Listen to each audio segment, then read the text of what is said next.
Hey, good afternoon, and welcome to the ninth episode of Barbados Manchester United Supporters on Air. I'm here joined by Nick, and we're here to review the Yeah. month of October. How you Mm-hmm. doing, Nick? I good man. How things with you? Um, Everything good with me, health-wise, Yeah. minded-wise. I started to lose my cool, but we could talk about it. Yeah, Yeah. yeah. Like I said, we're here to review the month of October, and in my opinion, we weren't too consistent, and Mm-hmm. ended Mm-hmm. September with a loss against Zora. And we Yeah. started the month of October, I think, with a draw against Stoke. And during the month of October, I wasn't pleased with the tactics that Mourinho was giving out. I wasn't pleased with the Mm-hmm. players' attitude towards certain games. And I Yeah. mentioned to a couple of friends that we aren't a team, one, because we're just a bunch of egos, Yeah. and Definitely. two, there's still some sort of Louis Van Gaal and David Moyes influence. So Uh-huh. tell me, Nick, October in your opinion, Mm-hmm. or you could break it down game by game if you want. Well, I've I've read that October has never been very profitable for Manchester United. Even over the years, October has been one of those months that we like to see the back of. It coincides with a that's a really nice shirt as well. I want one of those. I want one of those, but the long sleeve one though. I want to get one of these ones here. You got the short sleeve, but October is usually a month for Manchester United that we can't wait to see the back of. And I was reading that in in the midst of October, so I was saying, oh shoot, this can be another October where we just can't wait to see the back of it. We ain't gonna perform too good, and you know the fixtures in October. We had a lot of big. We had some big teams to play. We had some fixtures um, within a short space of time against some emotionally sapping opposition teams that you have to be emotionally prepared to play, and we had a lot of those types of games in October. So I guess that was the main thing that affected the players' performances. But like you, like any other Manchester United fan, I was not happy with the majority of results in October. There probably was one or two results that were actually positive, but yeah. So we could go through all the fixtures now and see which ones were positive, which ones were not. But the only games in October that we really looked good in were the Fenerbahce game, and even after that 4-1, we then went and lost 4-love Yeah, to Chelsea. And then yeah, like after that, I mean, like it was a good win against the City in the other yeah, cup, yeah, but EFL Cup, yeah. yeah, FL Cup. But then we went and draw against Burnley. I think this month was very inconsistent, and I honestly can't find any positives for the month of October. You can find any positives? I cannot, but as okay, it's the beginning of the season. Well, we ain't ready to begin of the season anymore, so we can't really be making that excuse. But I realize with the other Premier League teams, they already have. This is just an aside. They already have players who have been there for at least 3, 4 seasons. Spurs have their core of players. Arsenal as well. Liverpool kind of thereabouts. Chelsea for sure have theirs, Leicester, of course.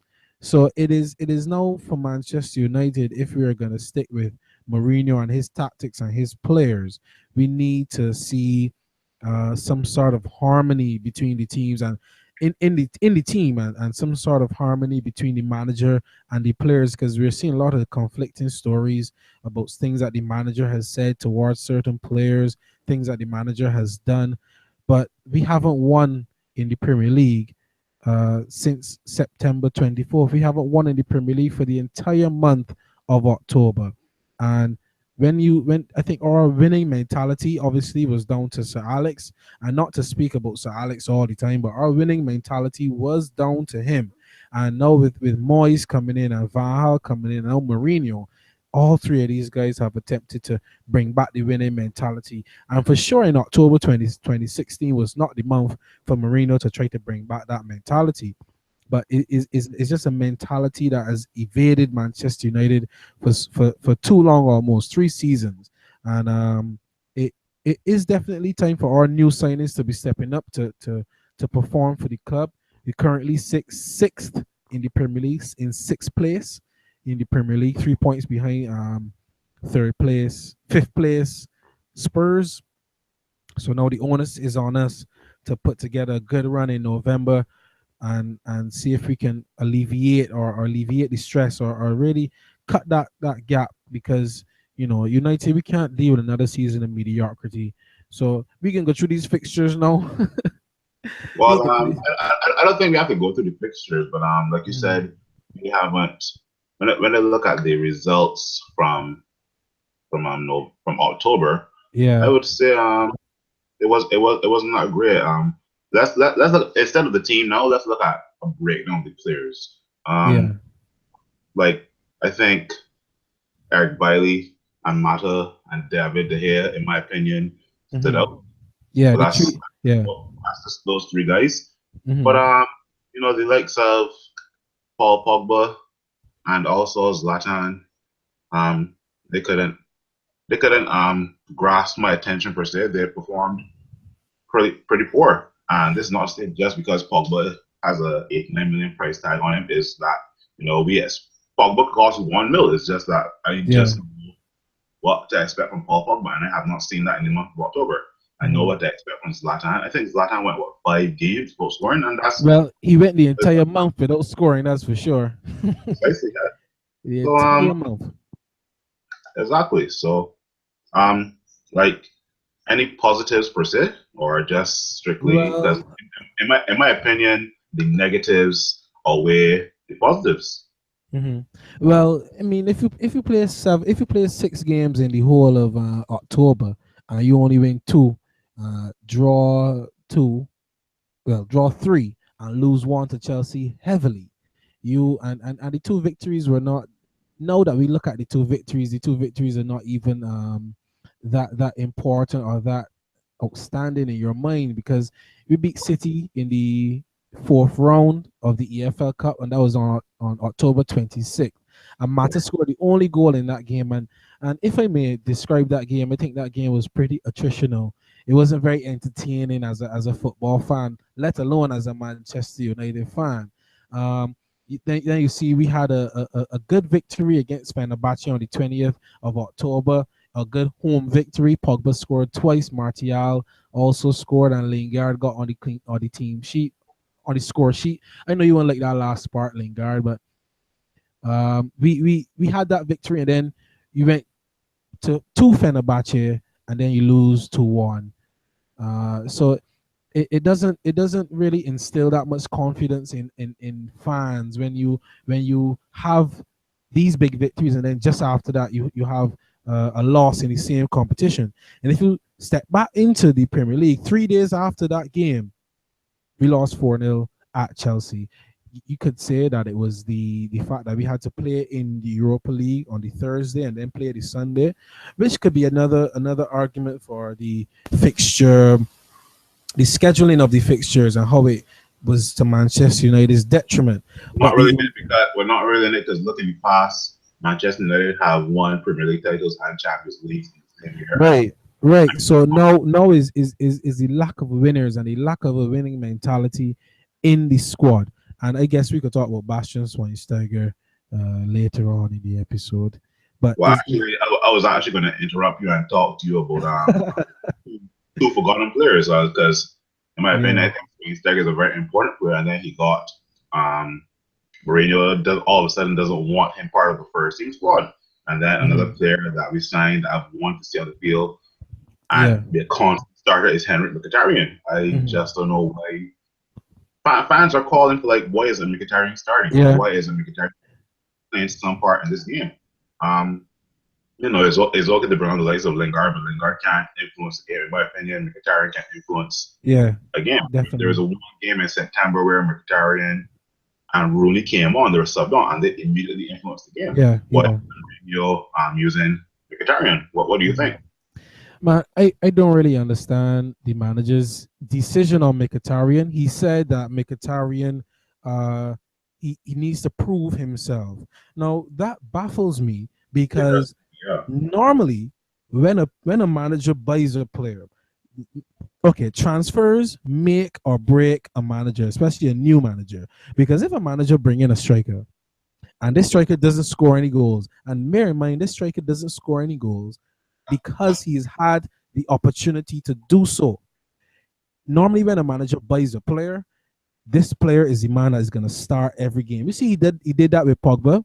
Pogba started Mm-hmm. regularly. He did that with Ibrahimovic. But for some reason, he bought the best player in the German Bundesliga and decided to himself, this man is not fit. This man deserves not a place on the bench. And it is madness to me because that is the reason why managers are fired when their new signings don't perform.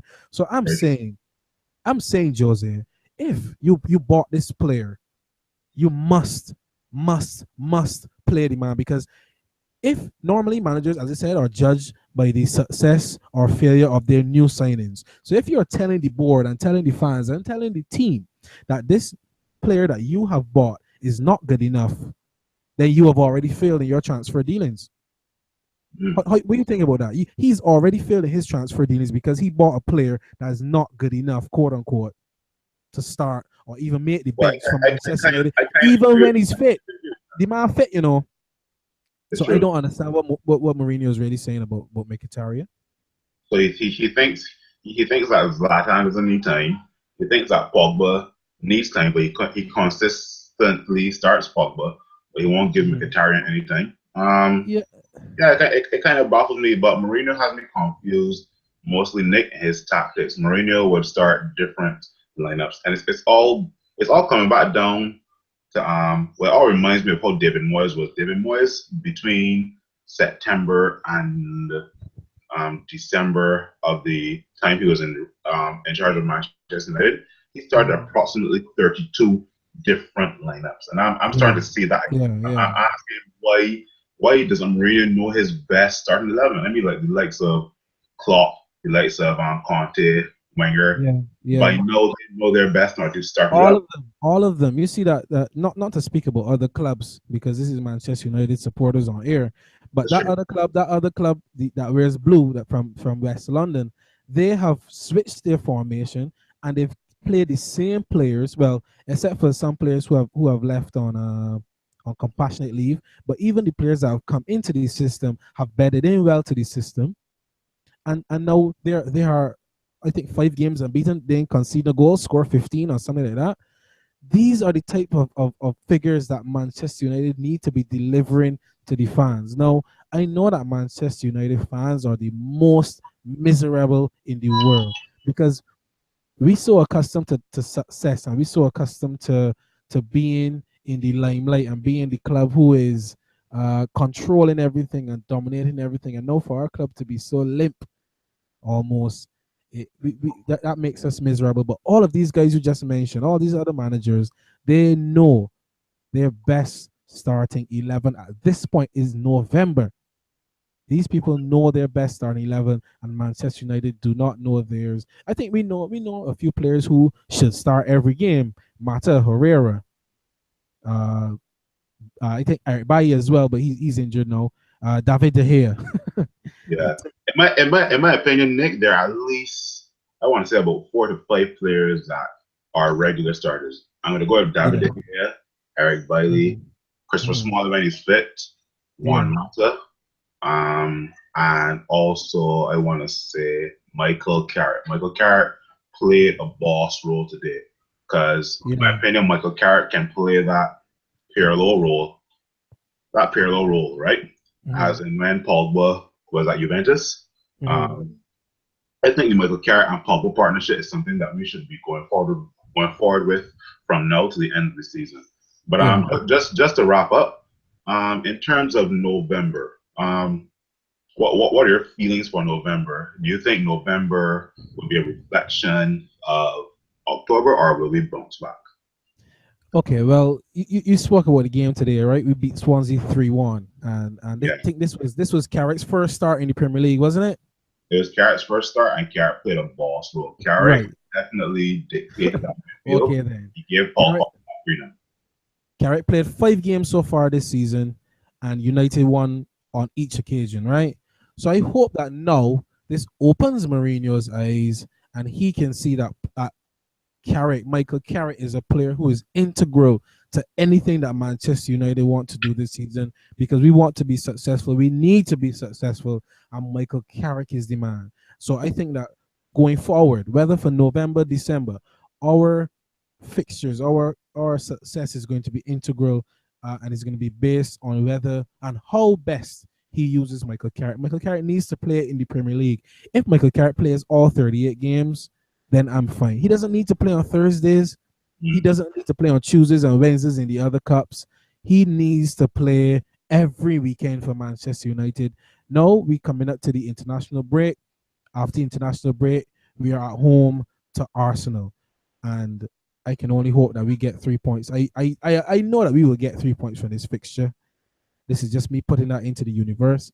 But for November, one point I want to make is Michael Carrick needs to feature more often in the team and have an influence on the team.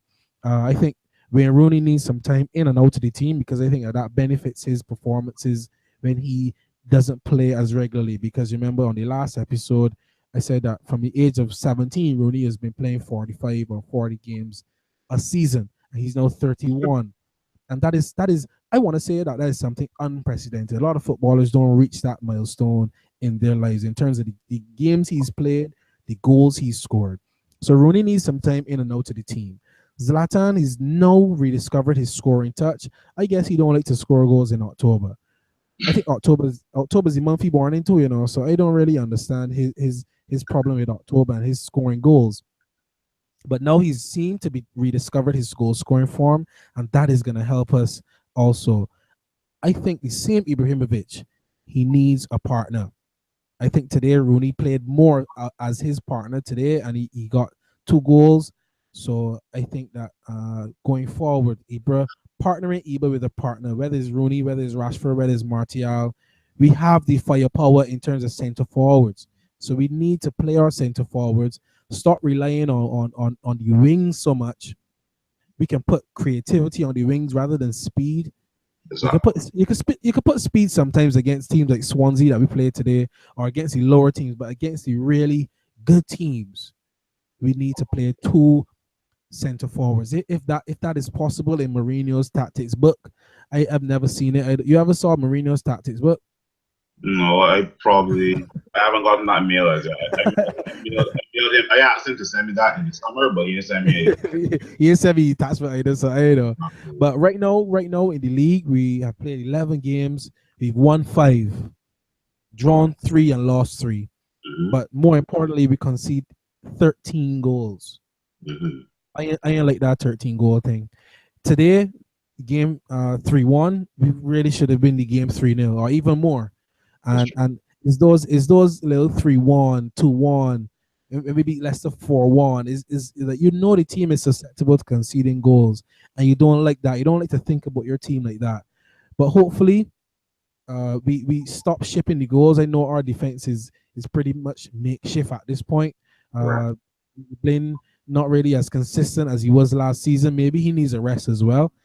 Smalling injury, Shaw injury, Bailly injury, but we need to shore up the defense. And I think the Carrick Pogba midfield looks pretty good. I wanna put Ander Herrera in there. He should play against Arsenal, I think. I want to put Ander Herrera. Basically, yeah, Herrera's another name. Yeah, We have three Premier League games in November, and those games are against Arsenal, yeah, Swansea, of course, we just won, and then West yeah, Ham. But to wrap it up, yeah, roll on November, and hopefully Mourinho knows his best starting 11. But yeah, man. Hopefully. Nick, thank you for coming out, and let's hope we get the best out of the team in November. Yeah, Thanks for man. Come on, boys. November. this crew. And this has been the ninth episode of Barbados Manchester United supporters on air. Yeah, man.